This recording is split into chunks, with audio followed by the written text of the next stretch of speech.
Good day, all our viewers. We are very glad to be with you today in our next program on Dynamic. Dynamic is a dynamic program where we interview different people who tell their exceptional stories and how Christ led them in their lives and their conversion. And today we again have Pastor Stuart Banda. That's right. Very welcome here today. Pleasure. We already had the first recording. Yes. And for those who were able to look will recall that we spoke about Pastor Banda's young life when he really was not on the straight and narrow path. He was on the wide path and alcohol Deep and down going in the downwards and not in a good line. Yeah.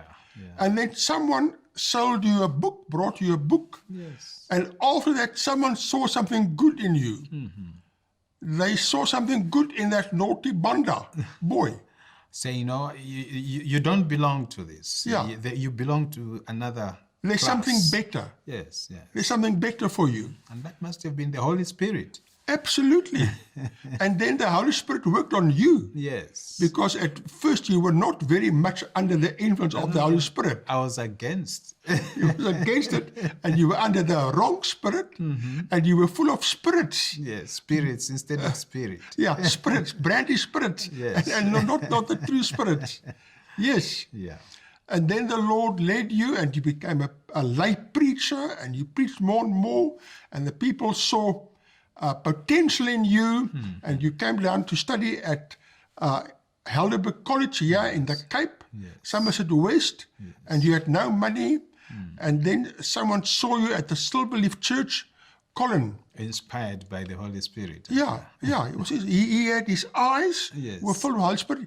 He saw there's a man, he contacted you. Yeah. And then he paid all your fees or arranged for it to be paid. Yes. And that was a very, very big miracle. Because it's expensive to study nowadays. It's not cheap. No, it's not. My. And then you graduated, Yes. and that was the end of your story last time. That's right. And now you must tell us all the other miracles in your life. Yeah, I'll go a little bit backwards. Yes. Because there's something that happened before I came to Helderberg College. I had the desire to be at Helderberg College. Yeah. But before that, God still made sure that, as I mentioned, that even when I came to Silverleaf, where I met Mr. Colin Owens, for him, it was providential because making the decision to say, today I'm going to worship at Helderberg, and making a choice to go to Silverleaf. And at the right time, everything worked perfectly. Yes. So there must have been providential guidance in that. Absolutely. So when I came, as I mentioned, I came to South Africa with a view to do literature work, to raise money, so that I could pay my own fees. Yes. Of course, it was going to take a long time. Yeah. God saw that. That's why he had to bring in someone to do it quicker. Yes. So I was in the Northwest. Then I moved from the Northwest when I came to South Africa. Yes. I was still in the Northwest, but in Potchefstroom. Yeah. Potchefstroom, I stayed there for about 5 months, but something still told me to say, you don't need to be here. If you stay here, you will not achieve what you came here for. You have to move and go where you're supposed to be. So I decided to say, no, let me go to Cape Town. I came to Cape Town, and the first place that I stayed was with my nephew. He was a student at the University of Cape Town, UCT, and he's the one who kept me for a few days, the first few days. Now, one day, he was staying in Rondebosch. So one day I said, no, let me go to Helderberg. For the first time, I was going to visit Helderberg. So that I feel it. You know what's going on. This is the place, and I must feel it to say, I must be here. Yes. Not just look at it from far, but I must be here. Yes. So when I went there, I went by train. So from Rondebosch, you catch a train, you go to a certain place, I have even forgotten. You get out of that train, you catch another one, that's the one that goes to Somerset. So I did that. I waited at a center place. I don't remember exactly where the trains connect. But my nephew told me to say, you disembark here, wait for another train, it will say Somerset. Then I waited and got that one. I arrived, I think, about 10 o'clock in the morning. I walked to the township and asked people to say, where is the Helderberg? So I said, if you want to go there, that is the taxi. Up the mountain. Yes. So I said, okay. I waited for that one and got in. When I got there, I looked at the place. I was very impressed. Yeah. I went to the administration. I talked to them. I think there was Dr. Lesedi was there. By that time, he was was he not the principal, but I think he was the Academic dean or something academic like that. dean, yes. Yeah. And then I looked around. I was so impressed. I felt it to say, I belong here. This is where I really want to be here. Yeah.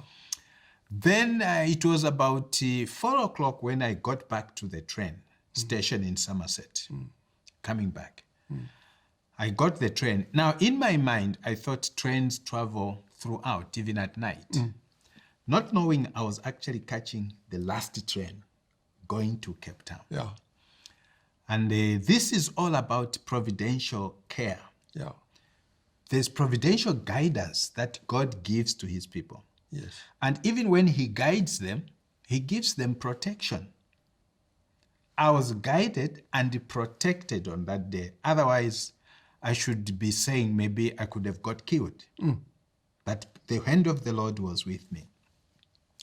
So I got that train and traveled. I forgot that I need to drop off.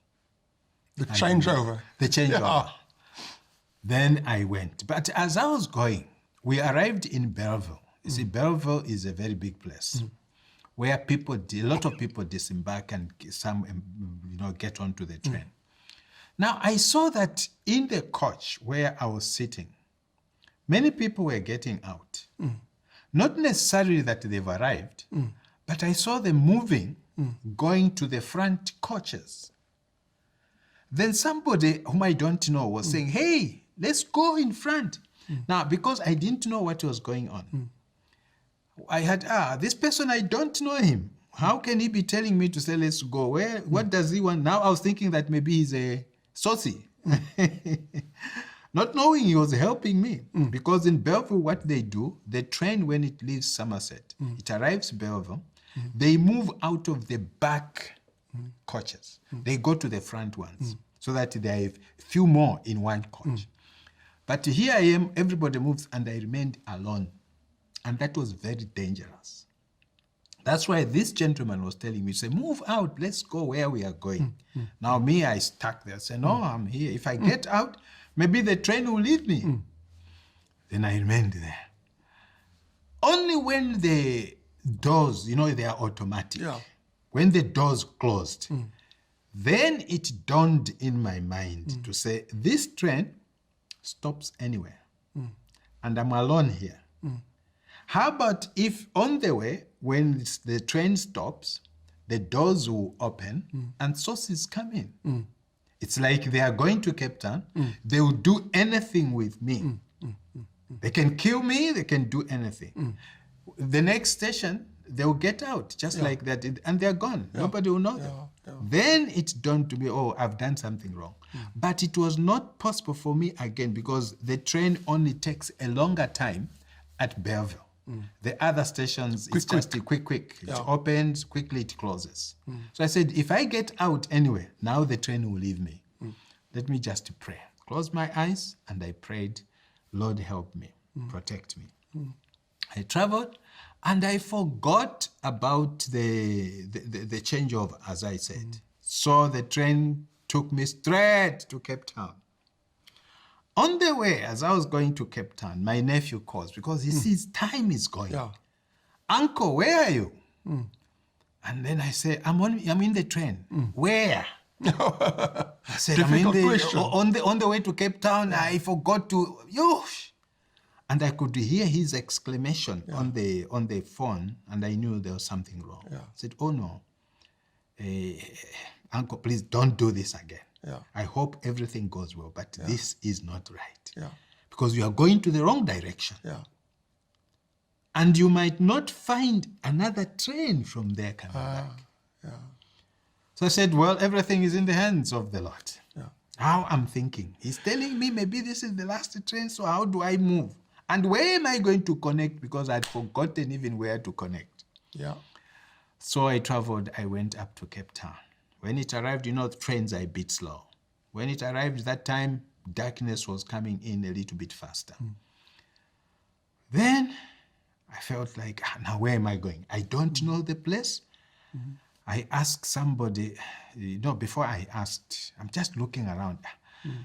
I asked the security, what time is the next train that goes to Rendezvous? He said, my brother, he says, the train you have come with, that's the last one until tomorrow. Sure. What? So how do I travel? He says, try as much as possible to rush to the taxis. If you will be lucky, because at this time, taxis are also going home or parking.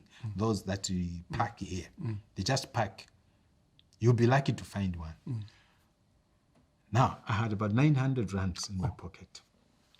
So I asked him, how much is a room? Now I'm thinking of booking a room in one of the B&B. He says, Cape Town.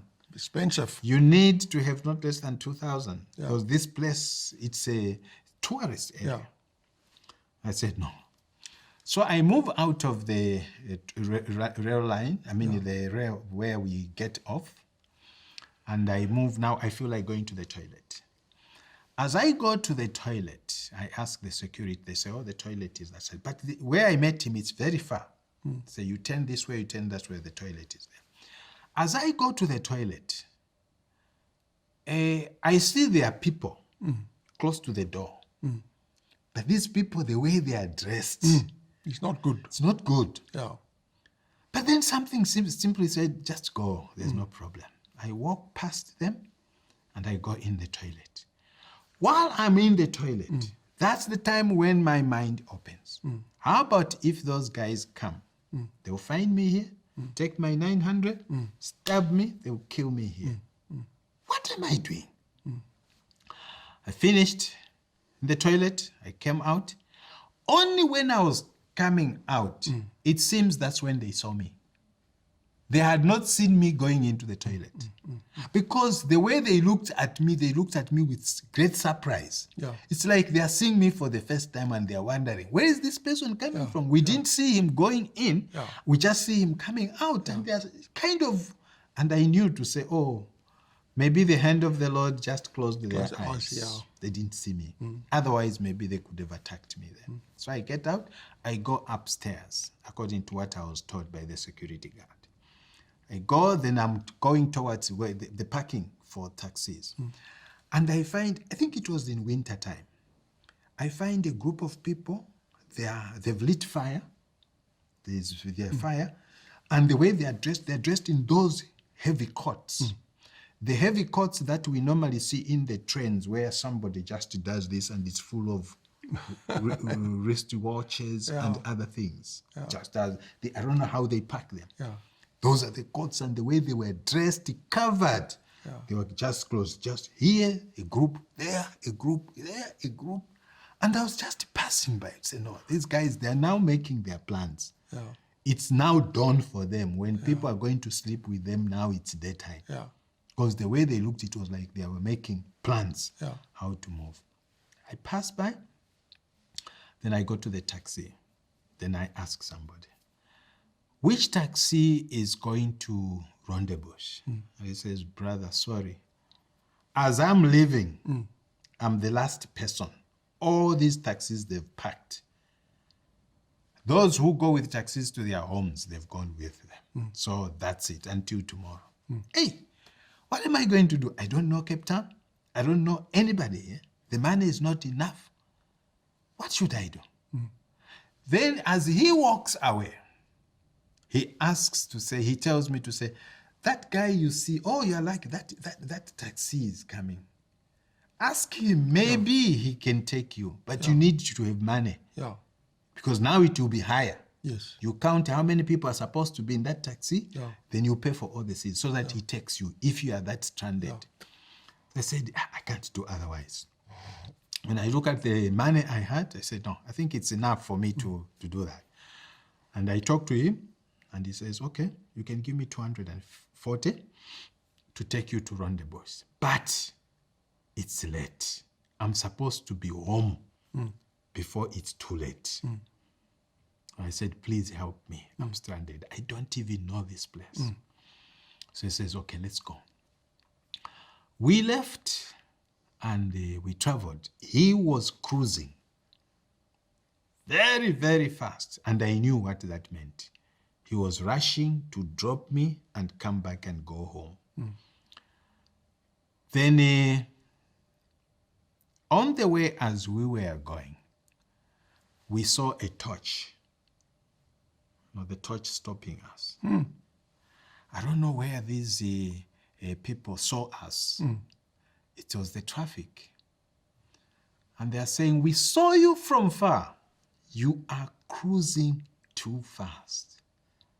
What's happening? Speeding. Yes, speeding. You're too fast. What's happening? Then in my heart, I'm saying, now things are bad. Yeah. Because if this driver is going to be given a ticket, definitely I have to pay for that. Yeah. I'm the one who has caused him. Yeah. He should have been going home. Yeah. Plus the money he has charged Yeah. me. Now I'm afraid, what is he going to say? Because the traffic officer was very angry with him. And I say, all that anger from the traffic officer now, it will come to me.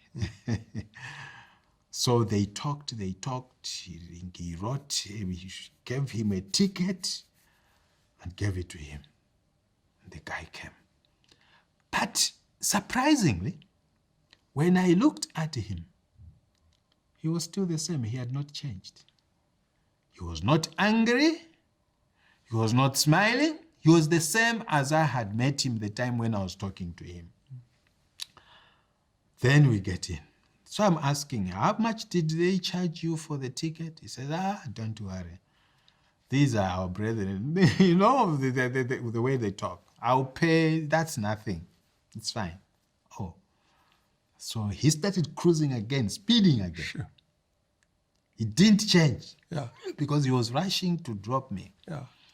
Now, the bad part of it was we arrive in Rondebosch, but I don't know where I stay.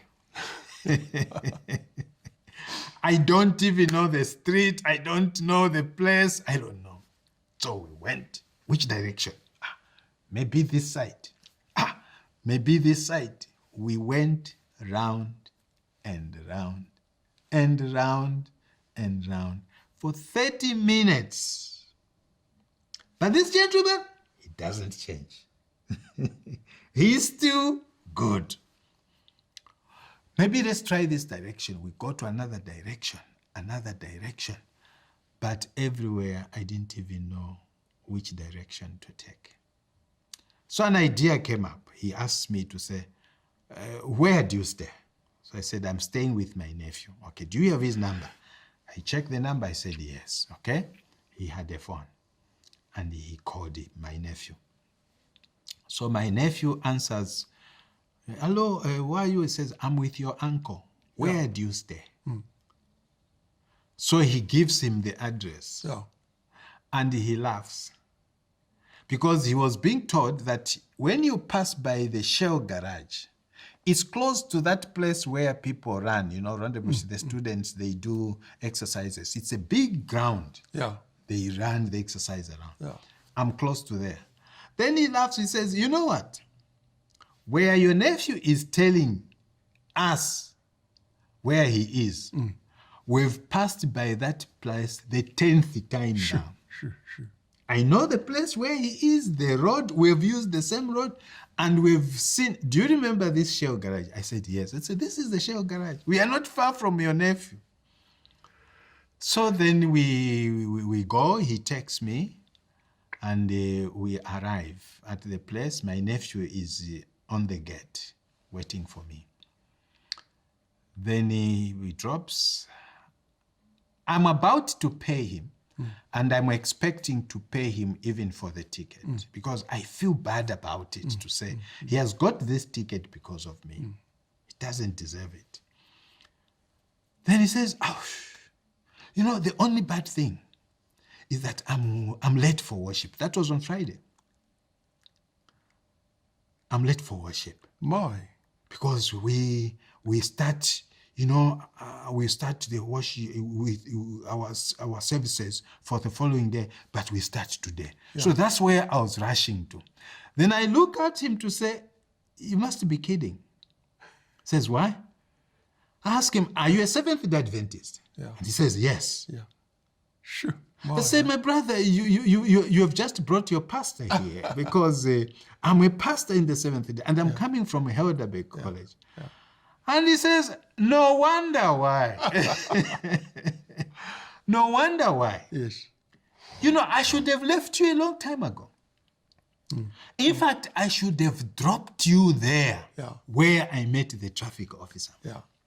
But for me to bring you here, something kept on telling me, don't leave this man until you take him to where he stays. Yeah. Yeah. Whether it's going to take you the whole night, but don't leave him. Something just kept on telling me. Sure. You mean you're an Adventist? I said, I'm an Adventist pastor. Yeah. Did I pay? Even for hiring and for that traffic ticket? He said, go in peace, you are my pastor. Just pray for me. So what I'm trying to drive at is, it was not easy. Leaving, going to a new place for the first time. Yeah. And the hand of God directing me. People leaving me in the coach. They're rushing ahead to the coaches where there are people, they will be together, to keep together, and I remain alone. I always remember to say, it was just the power of the Lord.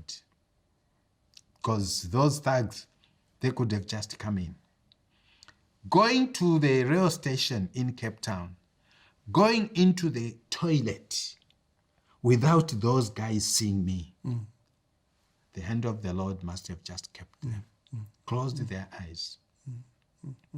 Sure. Coming out of the toilet, it's when they realized somebody, where did he pass by to go to the toilet? Yeah. The look they showed, it was a look of astonishment, surprise. Yeah. And I walked to the taxi. All taxis have parked. All trains have parked. And I ask somebody, what delayed him? I strongly believe God knew he needed him to help someone like me. Absolutely. And with him coming there at the last moment, and Last someone moment. seeing him and saying, try that person. Try that person. There's too many uncertain things that all happen together. Yes. Even when this man was telling me to say, I'm packing, I'm the last person, already I was demoralized. I was so discouraged. I didn't even know what to do.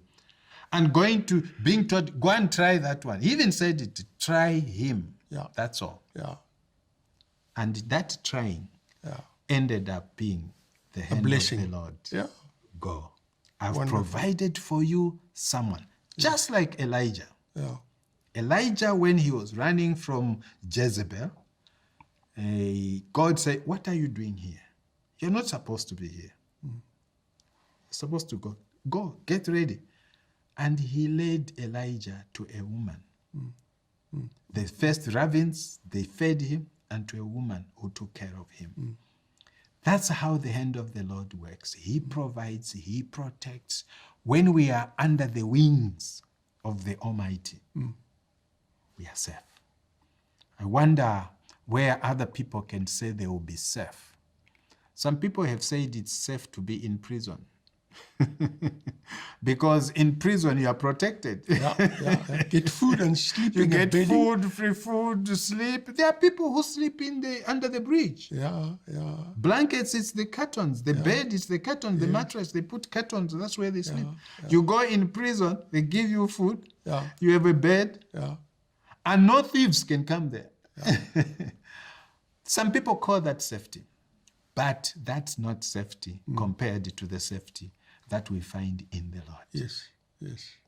Once you are with the Lord, you are safe, you have nothing to fear. Yeah, yeah. That's how the Lord guides his people. He has guided me in many ways. He has guided me to say, this is the way that you should take.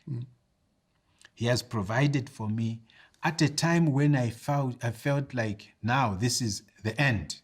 It's over. Something comes up and life goes on. Absolutely. Wonderful, wonderful. That's how God deals. When you are in his hands, you're safe. Yeah.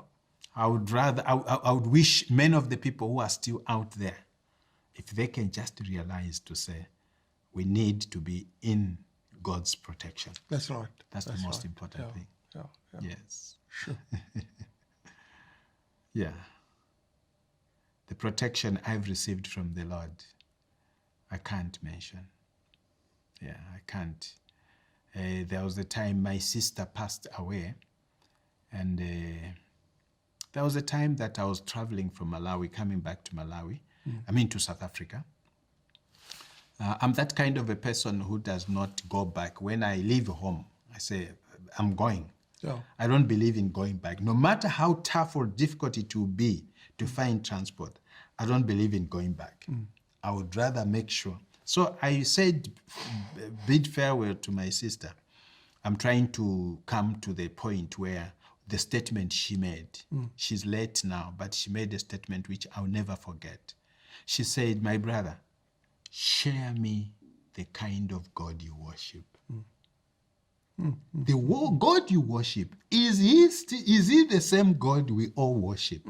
Because when I think of some of the things you tell us that God has done for you, it's something that is beyond understanding. Truly, God is with you. Please share me the God you worship so that I can also worship him. So I said, no, the same God you worship, we worship the same God. So this time I left Malawi. I was coming to South Africa. So when I got to I said, I bid farewell to her, to the home. And then I came to the bus depot, only to be told to say, the bus which is leaving now is already full. So you need to wait for another one, and that is on Friday. Yeah. 3 days from now, it's when there will be another bus going to South Africa. Yes. So then I said, but what can I do? Because I don't go back. When I say bye, it's bye-bye. So what will I do? And then the man said, there's nothing we can do. I said, okay, you can go. The bus left. It was truly full. I sat there. I didn't even move. Just as we are sitting, just sat there for almost 35 minutes. Yeah. Waiting. Not knowing what to do now. Waiting for 3 days. A 3-day wait. I would rather wait for 3 days here than go home. Yeah. Because I need to go. So this gentleman, he went away, the conductor. So he comes back. No, the guy who sells tickets. So he comes back and said, you are still here? I said, I'm going. Your bus has gone, but I want to tell you that I'm going. I have to go. Yeah. Bus or no bus, I have to go. So he looks at me. He goes into the office and he calls the driver. Yeah. Now, there's a certain place where we go from the bus depot, they go to the border. Yeah. So while at the border, this man, when he calls, these people were at the border. And then the driver says, okay, we're just arriving at the border. So he says, that man, you left him here to say there's no space. He's still here. He says he's not going and back home. He wants to go to South Africa. So he said, okay, try to find him transport so that he can come here. Yeah. Maybe because we were expecting to pick 2 people from here, the border. So maybe those people might not come, so we can give him a lift. So I gave that guy some money, and he dropped me at the hiking spot. So I said, okay, 1 step ahead. It means I'm not going back now. I'm going forward. 1 step forward. Not much forward, but a little bit. A little bit. I hiked. I went to the border. There, when I arrived, only to be told to say, oh, no, sorry, those guys have come. So there's no space. I didn't say I'm going back. Yeah. Took my bag, sat under a tree. Yeah. Waiting. For what? I don't know. Yeah. Waiting for transport. We're waiting for transport. Which transport? Because imagine that's in Malawi. Yeah. Yeah. And the only transport is the bus Yeah. that comes to South Africa. Yeah.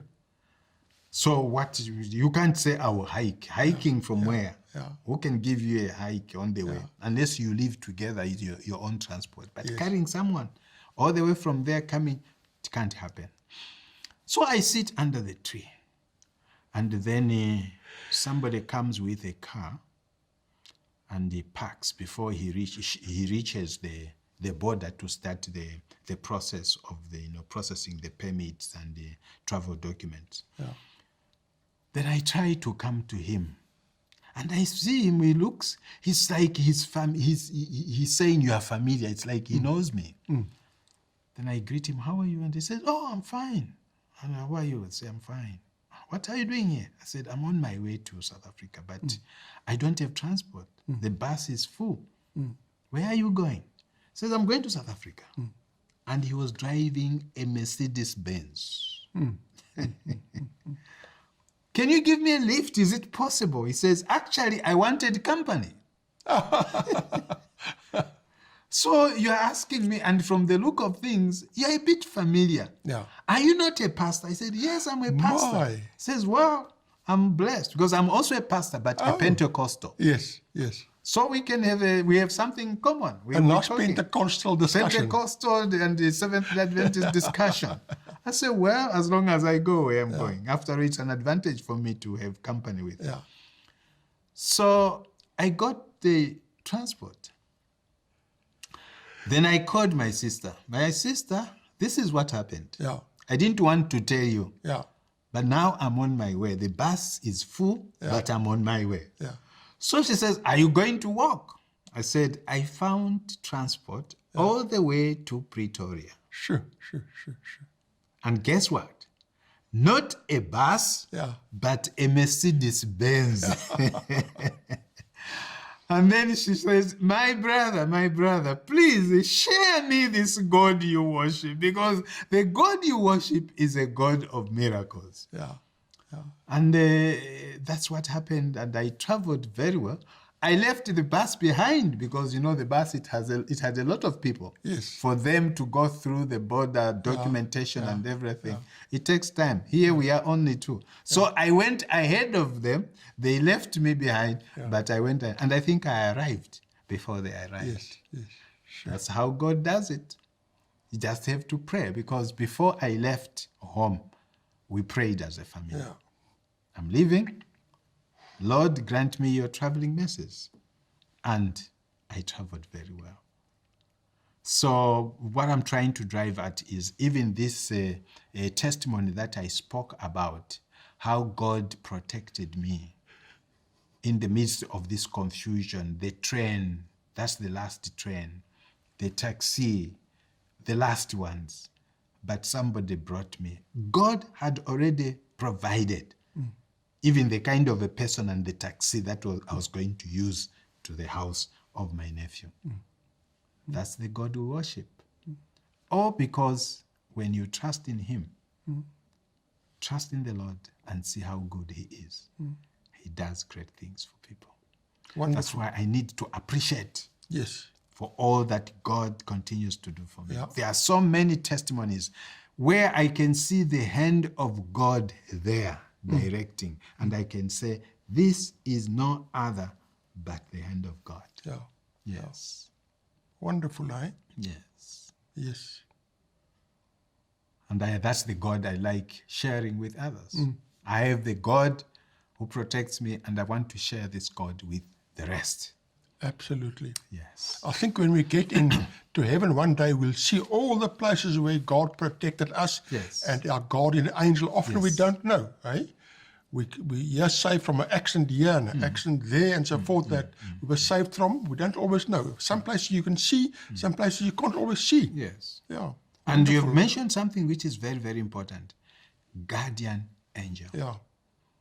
I strongly believe every person, in fact, even a child, the moment we are born, even before we become Christians, God gives us a guardian angel to protect us.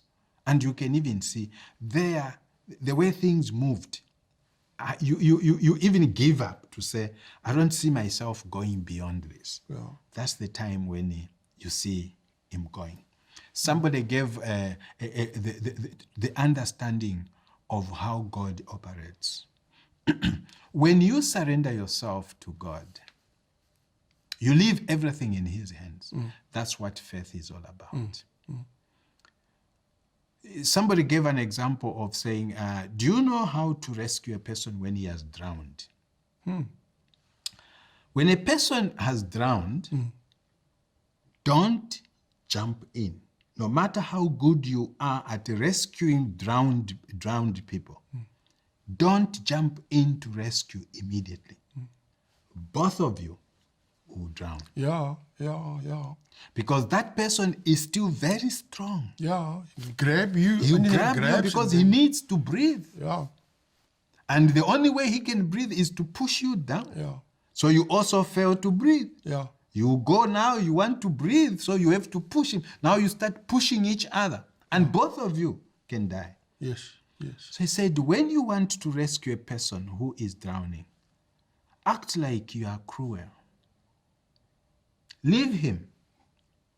Let him have some gaps, that water, gap. Yeah. And he looks at you to say, here I am dying, and you are just standing there. Yeah. And you have been saying all along that you love me. Yeah. You are happy I'm going to die. Yes. The moment he has had enough of the water, he can no longer throw his hands. He becomes powerless. Yeah. That's when you jump in. Shoo. Interesting. Then you lift him like a child, because no matter how big a person can be in water, it's very light. That's right. Yeah. He doesn't have power to struggle. Yes. But what many people do is we try to rescue ourselves by our own energy. That's why we fail. Because the Lord Jesus Christ says, okay, you think you can rescue yourself by your own strength. Yeah. Let's see.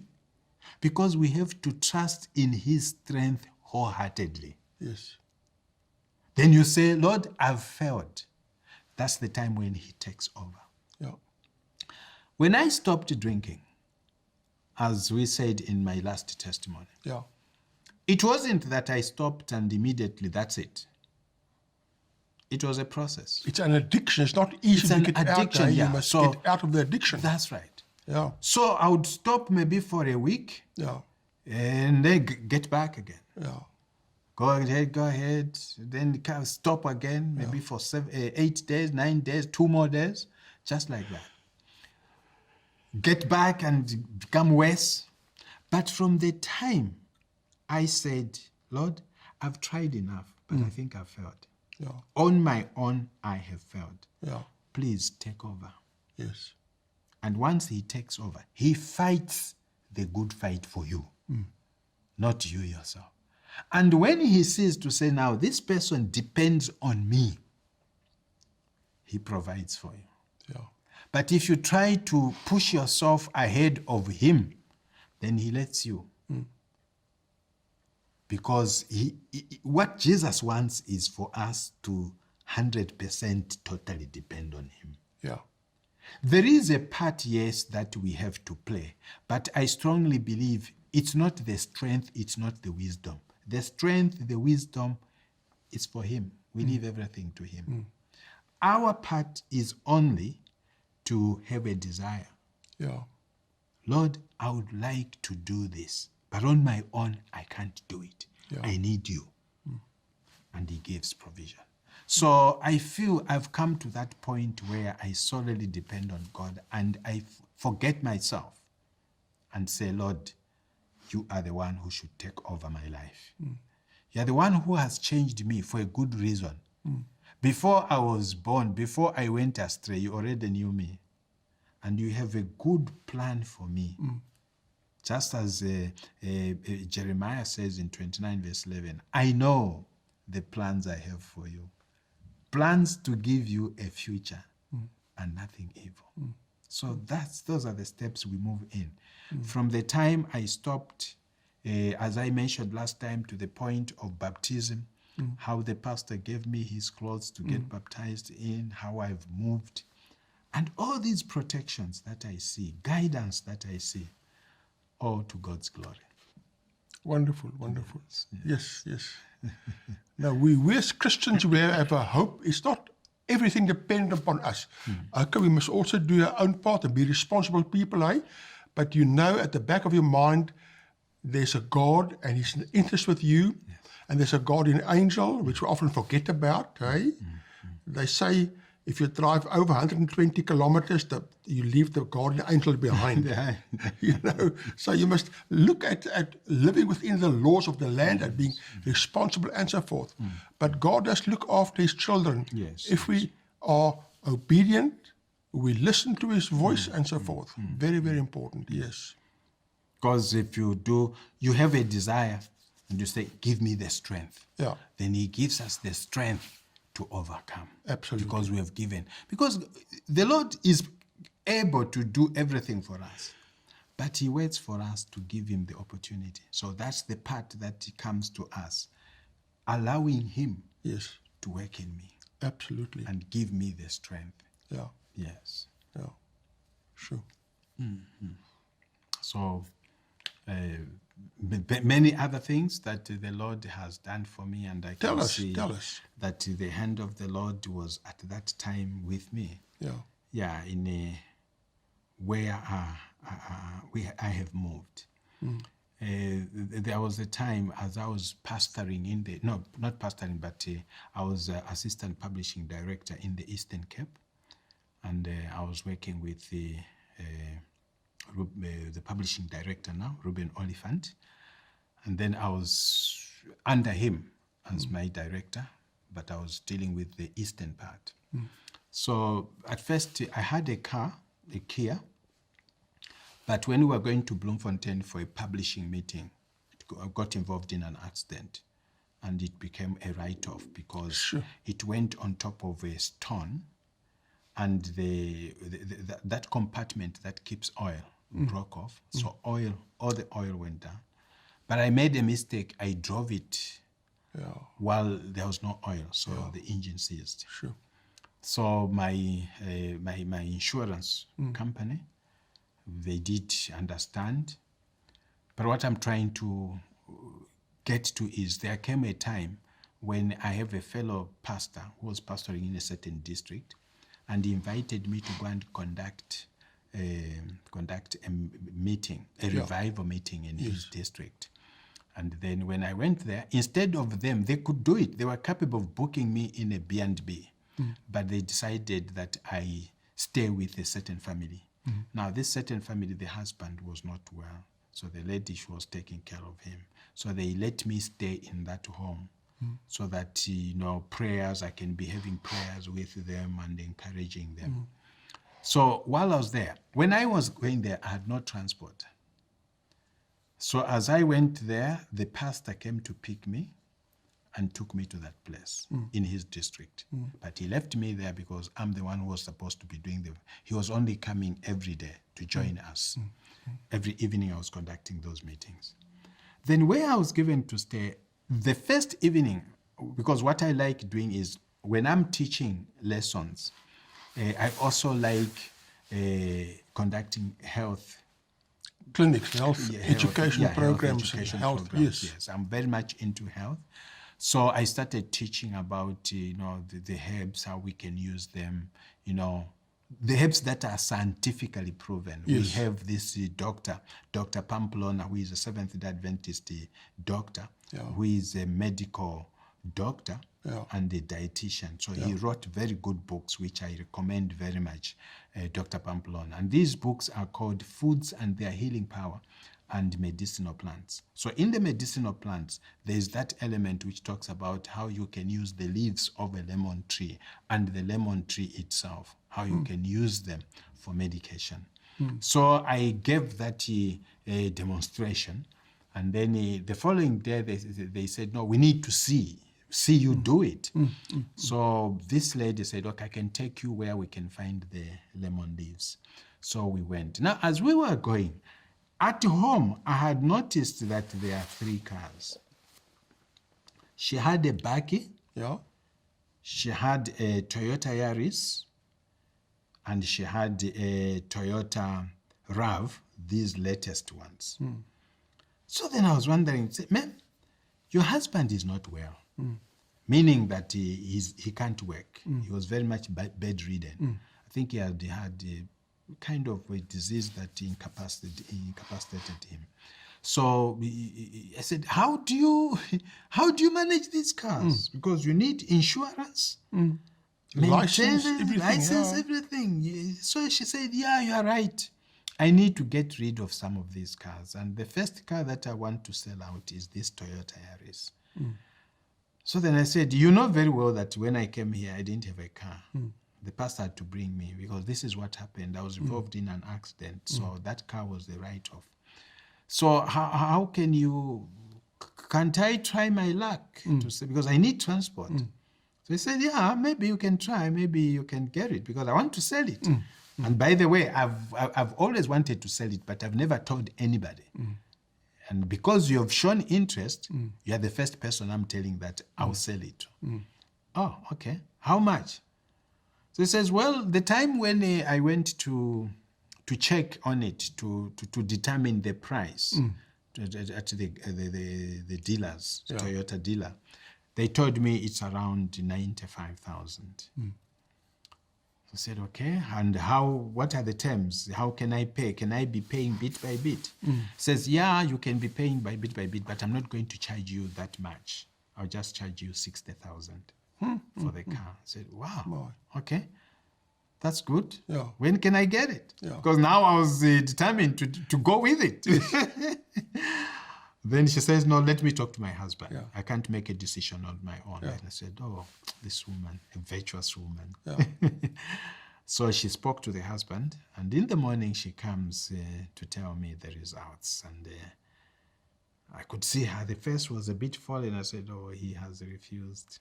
She says, no, I spoke to my husband about the car, and I told him the price, Yeah. but now she paused. Yeah.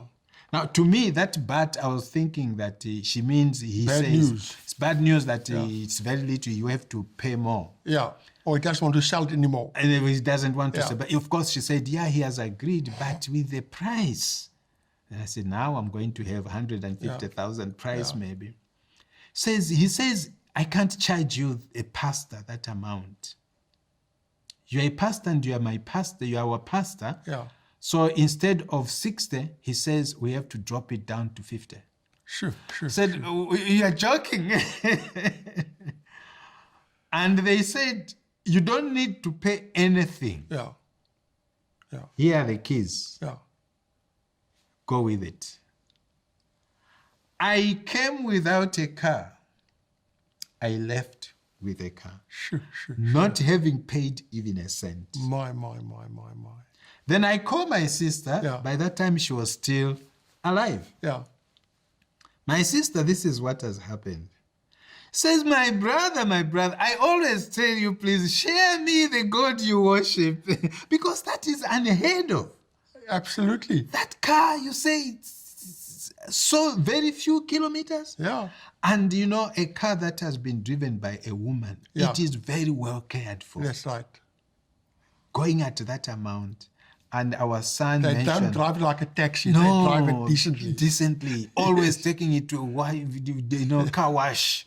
Always polished. Looks beautiful. Yeah. That's the car.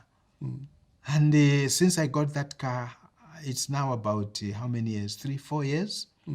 It has never given me any problem. Sure. Driving still today. The same one. My.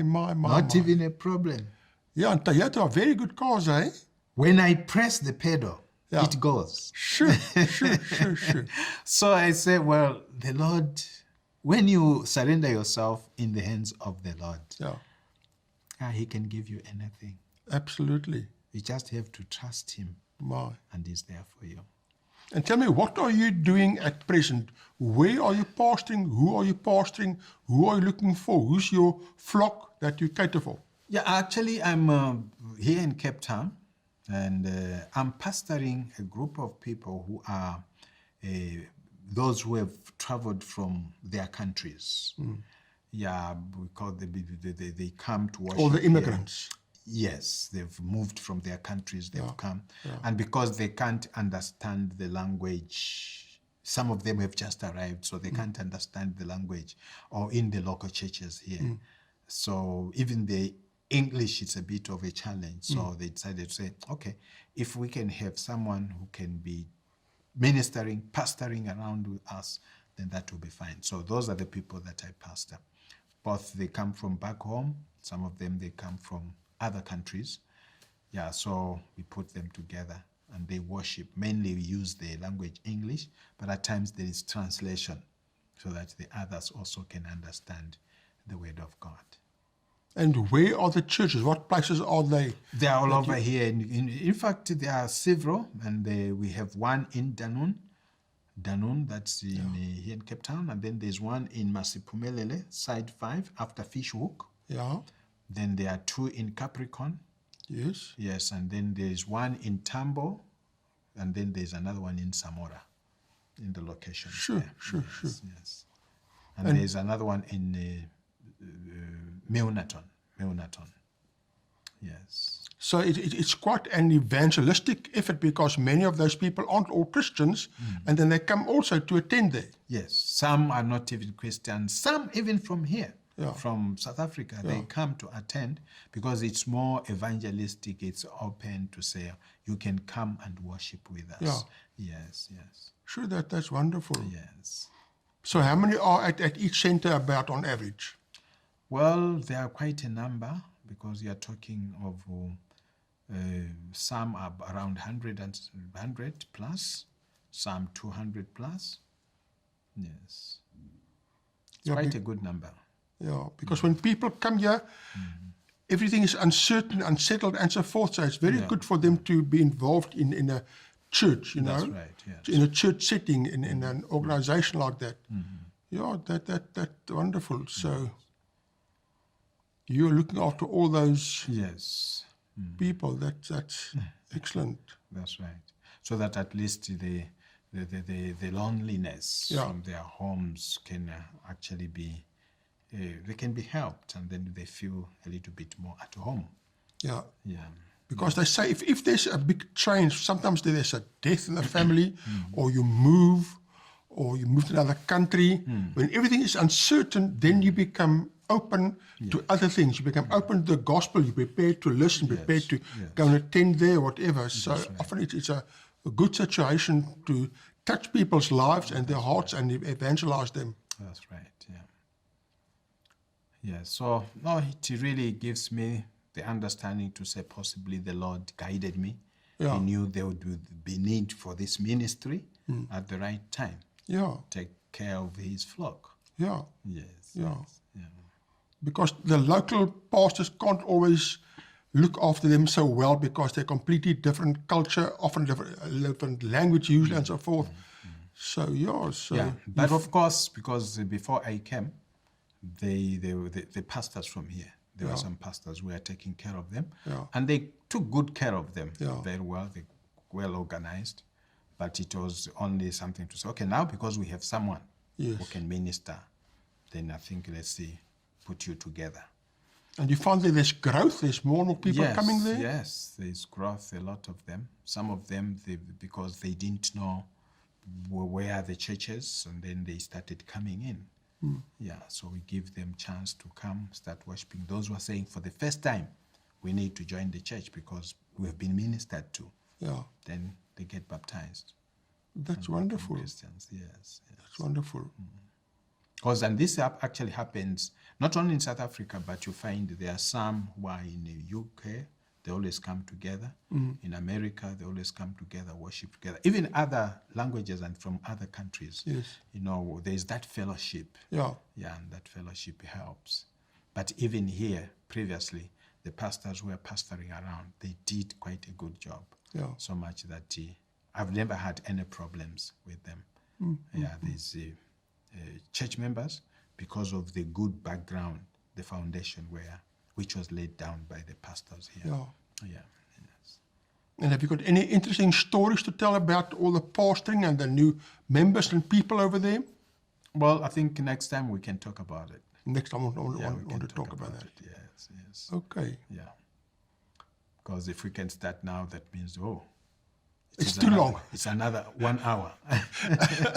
All the stories are long stories, eh? Stories, testimonies. But all in all, what we are saying is I do appreciate personally for the great work that the Lord and the guidance that the Lord has given me. Imagine taking me out of the mud of sin, a nobody, and make use of me, guide me, protect me. Yes. That is what God is all about. Absolutely. And that's the God I like sharing with others. Yeah. Yes, they need to know him, that he is a caring God, our Father who art in heaven, and our Lord Jesus Christ. His blood, when he came and died for us, it really came to do the work. And it's really doing the work. Yes. Yes. So you can tell all your churches, all the new members, all the miracles and how the Lord has led in your life, eh? Oh, yes. In fact, at one time I was even thinking to say, maybe I should write all these testimonies in a book and produce a book. Yes. Put it there, because it's something that other people can learn from. Absolutely. Yes. Learn their mistakes which I've made. I wouldn't want others to learn, to do those mistakes, so they can learn from my mistakes. Yeah. They improve the whole situation of their life. And they let them learn something what God has done for me. Yes. To say, really, God is powerful. If you want, because others come to the extent of saying maybe they've gone too far, they've sinned against God too much. They can't. But God says, like in Isaiah chapter 1, verse 18, even if your sins can be as red as crimson, they will change. I'll make them white, purify you, declare you righteous. All we have to do is accept him and say, Lord, take over my life. But I want to encourage you about that book. Yes. There's a company here in Cape Town, it's called Print on Demand. Okay. And they specialize to print books of people like you that want to write their own story. In fact, I'm going to them after our interview. I must go to them and pick up a book I'm having printed and published over there. Okay. And so they print 50 or 100 or 1,000, and you can reprint every time. They've got a special system, print on demand. Okay. They run it through the computer and it comes out all bound. So you must seriously think about writing that book of yours. I think I should do that. And they can do it print on demand. Okay. And it can be really worthwhile. Yes. I'm sure many people can learn something out of it. Yeah. And these are stories that reading them, even in their homes, they can share. So here is someone who wrote a book. Let's read about his story, this one story. And that is very good. I've got a burden. I often come across people, and just like you, they weren't Christians and they became converted Christians, and they're old now and they're almost dying. And I say, have you told your grandchildren? Do your children know? No, they didn't really talk about all that. I said, you must write it down. Write down. Because this history gets lost. Yes. Your history of your church and so forth, where you grew up, write down how the Lord led you. And publish it. They are publishing houses that do it for cheap, that do short runs and so forth. Yes. Do something about it. Keep that, how the Lord blessed you. Write it there, so it's on record for the other people, and it can be an inspiration. Very much. So I now want to inspire you and motivate you. Go and write that down. Write that down and so forth.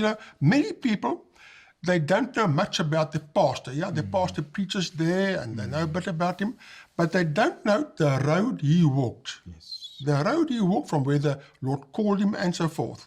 So it's very important that people also know it's very inspirational the way the Lord led their pastor, the way the Lord led their elder, the way the Lord led other people. We must write these things down so as to encourage all the others. So you've got some homework to do now. I'll try to work on that. Yes. Yeah, I'll try to work on that. And I think as you go, maybe you can even share with him and then to say there's someone whom I've encouraged to write. Yes. So one day I'll bring him and introduce him to you so that you explain to him what you expect and how to do everything. I can go there and see. Yeah. Because it's really true that some of these stories, they've happened. Yeah. We may think they are just mere stories, but they are testimonies. Absolutely. And God's hand is in it. Yes. And many people can learn from that. Yes. Yes. No, that's fantastic. Sure. I see our time is almost up. I'm glad we ended on this way. You've got now some homework to do. Yes. And I hope if after some time, some months again, we meet again and we have other interviews, I want to hear how you're progressing. How far have you gone? How far How are you, many are you have you progressing? written? You see? Yes. And even if a person goes every day and writes a chapter, writes a few pages. That's enough. That's enough. You don't have to finish within a short time. No. Keep going. That's right. Because You have to think things will come in. Because if you write too fast, you miss some points. Yeah. Then you start going backwards. Oh, I forgot that. Yes. So it is very important. I think I can try to do that. And with a computer, it's very easy. In the olden days, you write it down. Now you can change and paste and copy and delete everything. It is not that difficult. Yeah, it's very easy these days. Yes. So I want to show my children the book that you wrote. That's right. So, Pastor, everything the best. May the Lord bless you. It's a pleasure. And thank you for joining us in the discussion. We look forward to next week when you will join us again. Okay. Bye-bye. Thank you.